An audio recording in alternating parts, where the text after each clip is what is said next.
I don't know why I'm getting notifications. You see anything that happened on this channel, right? I'll cut that out. You people who are with me, you know, I'll cut that out. So, we'll welcome you back into the room. We'll give people a minute. You can make fun of my editing skills. No worries. I may be a horrible editor, but a narcissist I'm not, right? So there's that. I had a little issue. For some reason I was getting a notification. I hit turn off notification. When I went back on, it flipped the script on me. So what I have to do, I know what I have to do. New phone need to work on the camera situation. Now I got to get out this afternoon. I'll get my computer out. Y'all saw it flipped the script on me whenever I went to delete the notification, so I'll edit that later. But the point is, it's a new camera. I need to get, I'm gonna find a piece of tape. I'm gonna fix that situation now because I don't want that working anyways. But you get my point, people. It's not about me, you know? It's about my fellow man. So don't diagnose people with these slurs that they're leaking out and saying, hey, tell them they're a narcissist, or tell them that they are, what's another one? Well, okay, it's difficult to find anyone who will say that someone has multiple personalities because they know they really, really got to show the goods on that one. But they'll use that if they had to. That's their nuclear option, okay? They will say people have, but on the one hand, mental health disease is supposed to be accepted as a clinical problem that people can get out of, even be off work for, and that kind of thing. It's supposed to be accepted if you have mental illness that can be treated. However, people use it as slurs too. You can't have it both ways. You can't say, listen, we need to make it mainstream. If people need mental health, they get mental health. But at the same time saying, well, you're a narcissist, or you're a enabler for this or what. All the words, like I said, that people, I'm gonna turn this air on. It's just getting hot in this truck. I go till I can't bear it. We got to keep the angel cool here. And I'm gonna tell you something. It's no good if I get hot. I will knock out a windshield and go running down the street. So start this up. Get some air going. But yeah, you can't have it both ways though in the society. You can't say mental illness is something that should be treated and that people, you know, need to know when they need help and ask for help and this kind of thing, and at the same time use it as a slur. Okay, so my best advice to everybody is to not judge people by their economic or social or mental status. That about covers all of it. That about covers all of it. And have open arms to everyone, to your fellow man.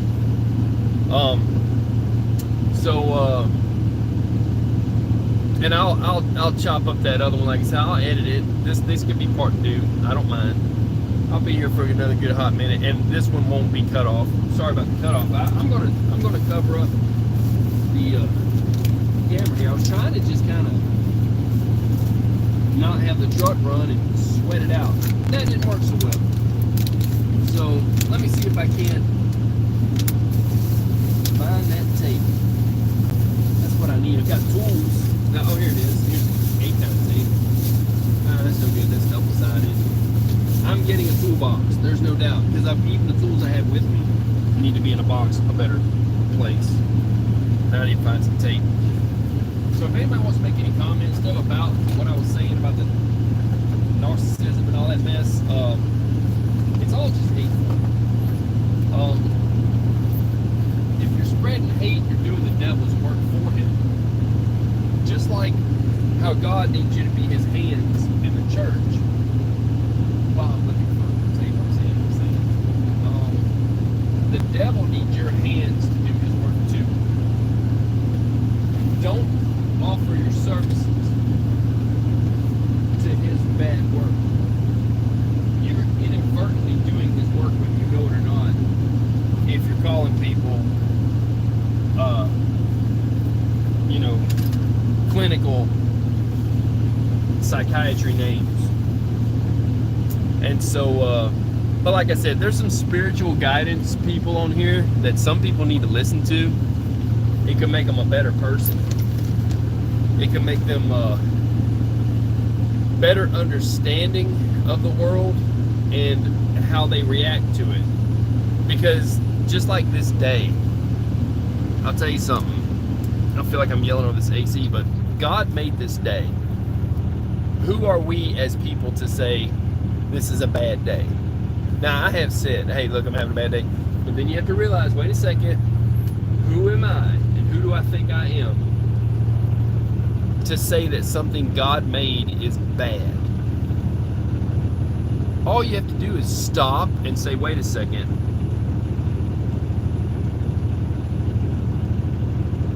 I need a reset right now. I need to stop this where it's headed. We're going to turn this ship around and change the direction of your thought. Change the way you react. Change your thought process. And make it more inhabitable for God's Spirit to be in you.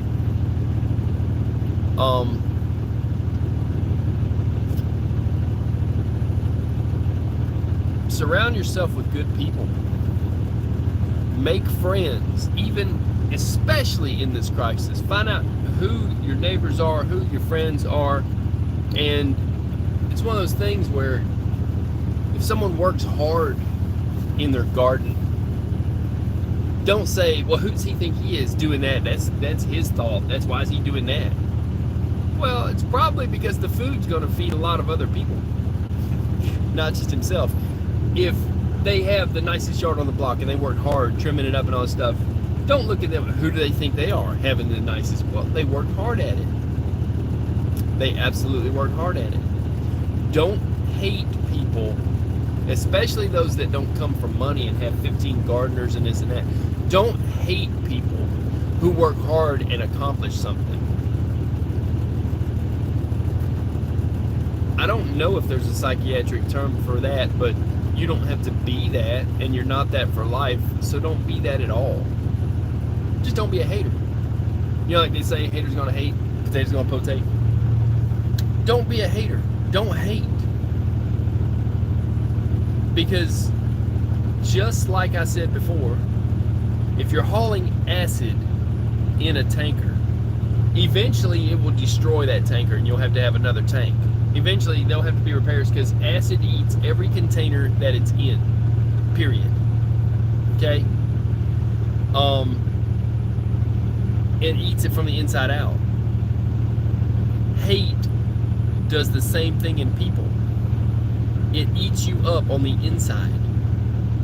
If you have hate for another person and you drag that with you, it's like taking poison and expecting your enemy to die. It's going to kill you, not them. So stop the hate. Stop using slurs of psychiatric words. Stop judging people and have open arms to people. And create a network of people that want to lift you up. And recognize the people that just want to pull you down with them. Okay? And if someone can't come out of depression, and you can't help them, don't live in that dark place. Remove yourself from that dark place. It's unhealthy for you to be in a dark place just because someone else is. It's not even your depression. It belongs to them and they created it within their own mind. And just because they don't accept the light doesn't mean you can't be in the light. Okay? So I'm going to leave this one at that. And I'll try to rectify the other. People understand something. This world does have a lot of good in it. You have to seek it out. And if you're smart, you'll take it on as your own philosophy. Some people would think that it's hard. I mean, that some people, you can say to them, listen, it takes more muscles to make a frown than it does to make a smile. That's not going to help them. This will help them. In the Bible, it doesn't say that God knows how many hairs are on your head. The truth of what it says that was mistranslated and has been repeated and repeated like a parrot, this is what it really says. The truth of what it says is that every hair on your head has a number. It kind of changes things. It also says, and this was back in a time when they used to sell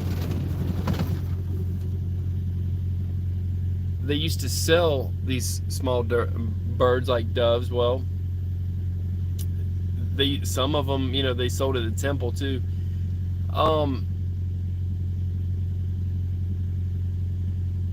That not one small bird falls from the sky of any type without God's permission. Not one will die and fall out of the sky without God's permission. So how much greater and how much more important are you than that small bird to him? If he won't even let a bird fall out of the sky without his permission, how much greater is a human, a person, to God to not fall?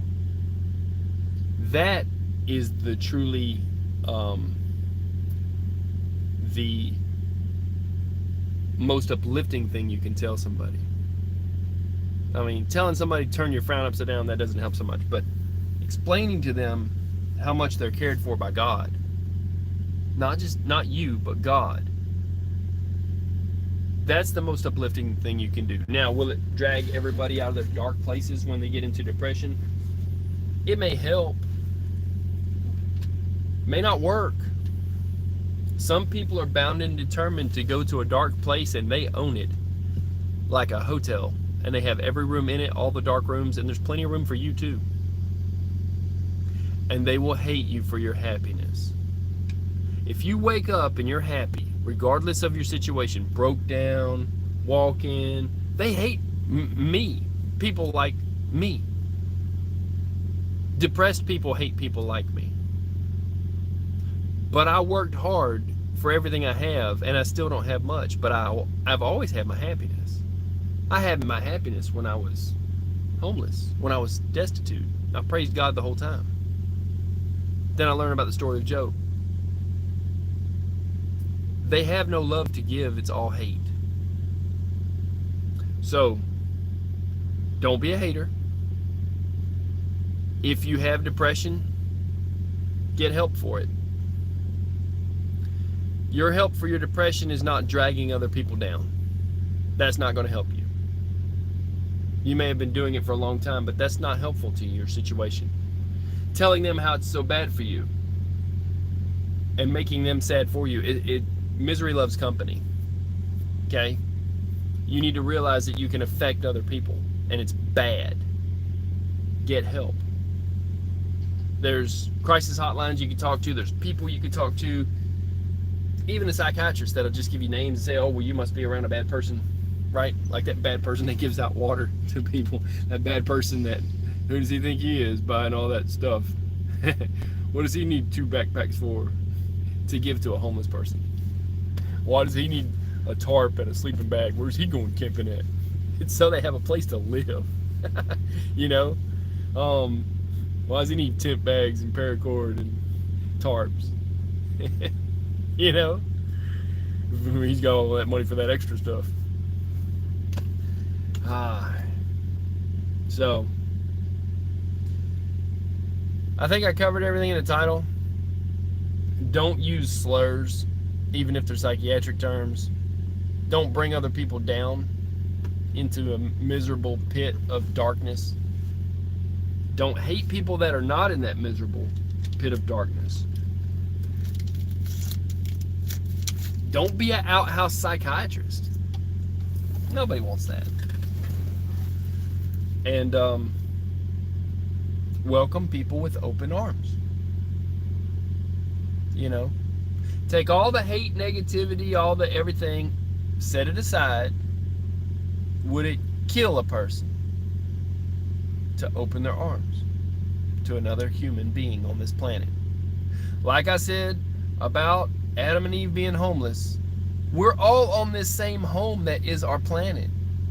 The homeless people don't have a house, but they're on the planet. You, when you leave your house and you're at work, you're technically same as them. You're on this planet. We have one planet. It is our home. We all share the same home. Think of it as we're all roommates in a way. You know what I mean?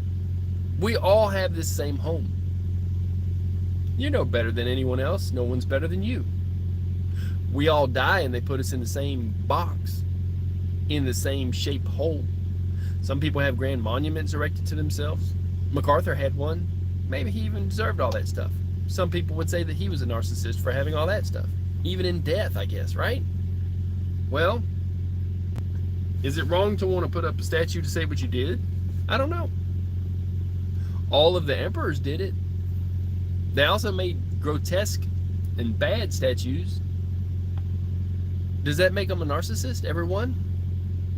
When we remember the presidents and we have a list of them and we're supposed to learn them in school, who they were and what they did, does that make them narcissists for making us learn that?